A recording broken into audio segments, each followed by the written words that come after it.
Today we are going to be discussing environmental prints. And environmental prints are basically just pictures and logos and anything you see in your everyday life that represents something. For example, a speed limit sign, a grocery store logo, McDonald's, Taco Bell. We know when we see like the big yellow M, like you know that's going to be McDonald's. There's a McDonald's coming up. And when you're driving along and you are going, let's say 50 miles per hour, and you drive up and you see a little sign that says speed limit 45, you know you better slow down or you're going to get in trouble.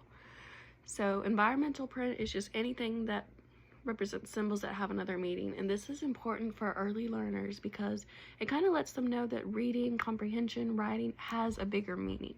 Without being able to read, write, comprehend, they wouldn't know what those things are.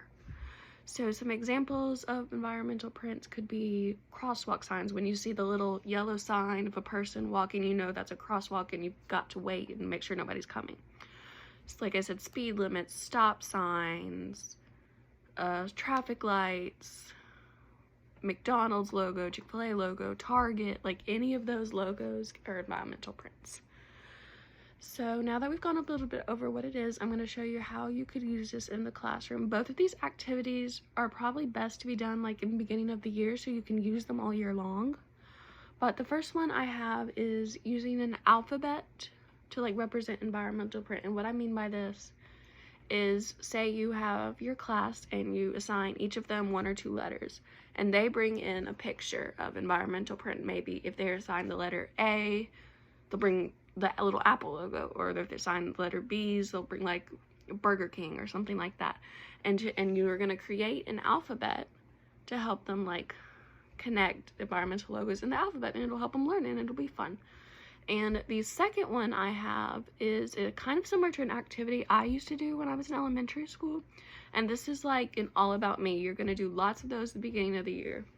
But this one you use environmental print. So you give them a little worksheet, and not each section will say like my favorite color. They would pick something, some kind of environmental print that is, let's say for mine, it's pink. So I would maybe do like the Barbie logo or anything like that, anything that's pink. And then my favorite restaurant is Chick-fil-A, and so I would put the little Chick-fil-A logo. But they can personalize it to any way they want, and it's just a really fun way to get to know each other and connect these environmental prints to everyday use in the classroom. And that is pretty much all I have. It's a pretty simple concept, but it is a very important concept, and it will help them with their later reading. Thank you so much for watching. Bye.